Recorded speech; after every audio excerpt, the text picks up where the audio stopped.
So we didn't get a chance to meet him last night because he had to go leave early and get some sleep for this morning. But Reverend Dave Nieta from Blaine Memorial is our camp dean.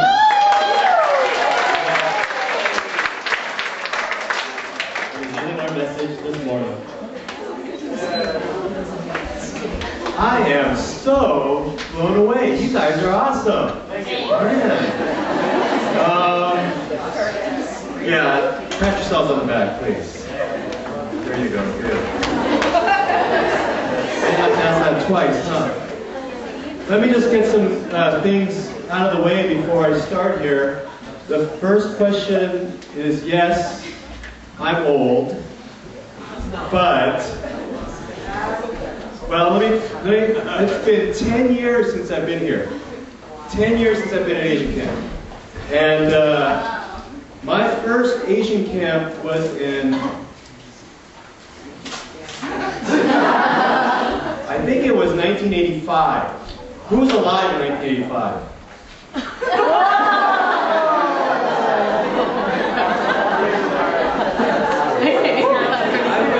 I went for many years after that.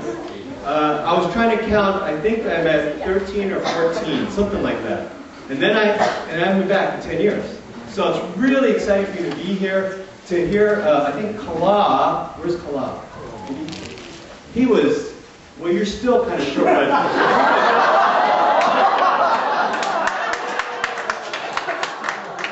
but you were even smaller back then. But you're a great worship leader. Thank you very much. That was awesome.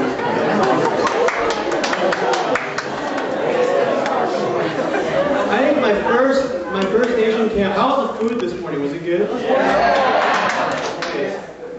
My first Asian camp, do you remember the name of the place? Like Glen Oaks or Oak Glen or something like that?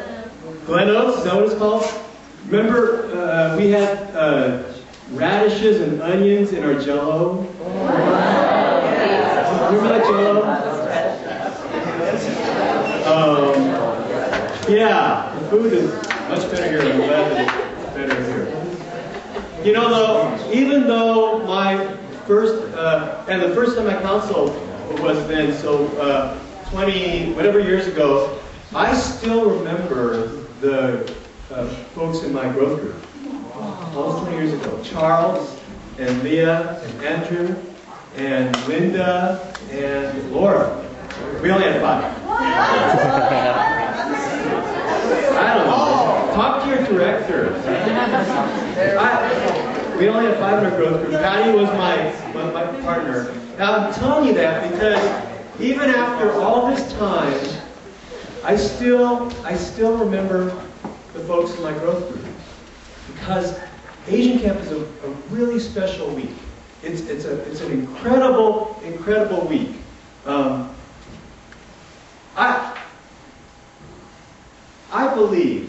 I believe that God has anointed this week.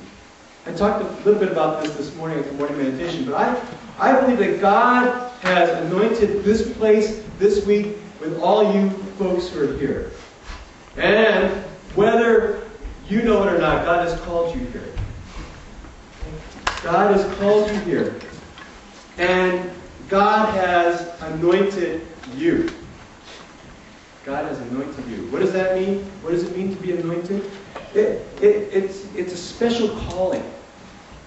You know, it's a special designation for each of us.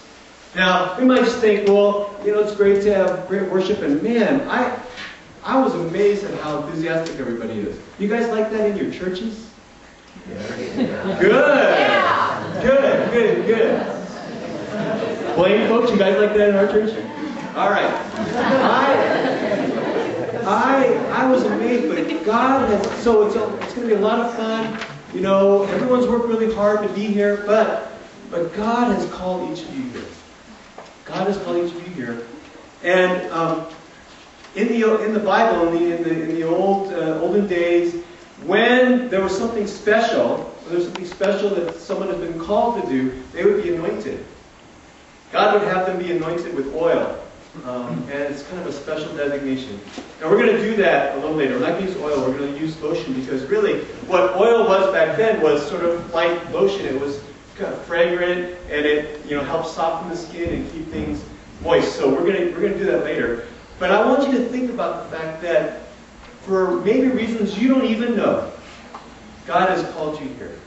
God has called you here, and God has something in mind for you to do. See, this whole theme, power, the theme that Ari and the design team worked on, this whole theme is about the fact that God is going to use you in the world.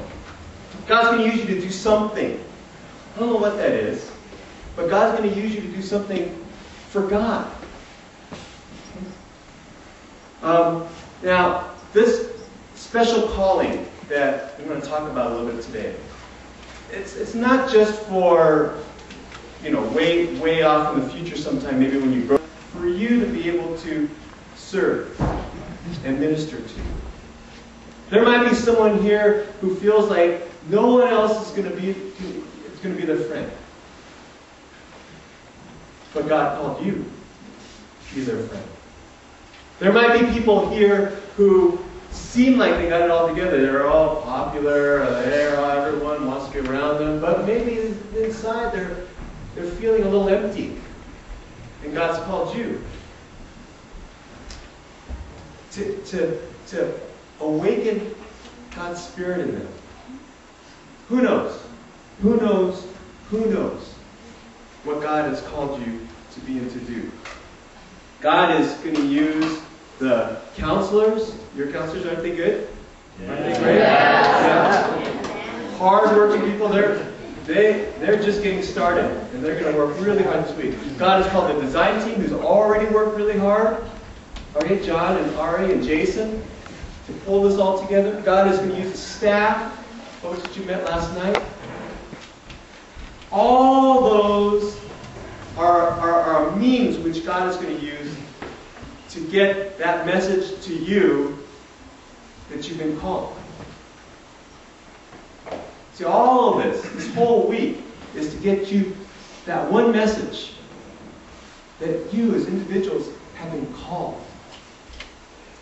Now you might think, well, gee, I'm just a kid. I don't really have a lot of power. I don't have a lot of... But you know what? God, when God taps into you, when you allow God to do that, amazing things can happen. Jeremiah was... do you guys ever heard of the prophet Jeremiah? He wasn't even born yet. God says, when you were still in your mom's womb, when you were still in your mom's womb, I called you. I called you to be a prophet. Before you were even born, I called you. So, God has already put in motion something for you to do here at Asian Camp this week. Now the other stuff's going to happen. You're going to make friends. You're going to hang out. You're going to meet new people. You're going to hang out with your old friends. You're going to have fun and worship. You're going to have a great time in growth group. There's activities, all this stuff planned, free time, cabin, counselors, reflections at night. All that's going to happen. But God is going to nudge each and every one of you, if you open yourself up to listen, to do something beyond all of that. I don't know what it is. I don't know what it is. We just saw the skit that Growth Group 2 put on, and it was the skit of the plagues, right? That's what we just saw. Moses had no idea that that's what God was going to call him to do. You'll hear more about Moses this week, but Moses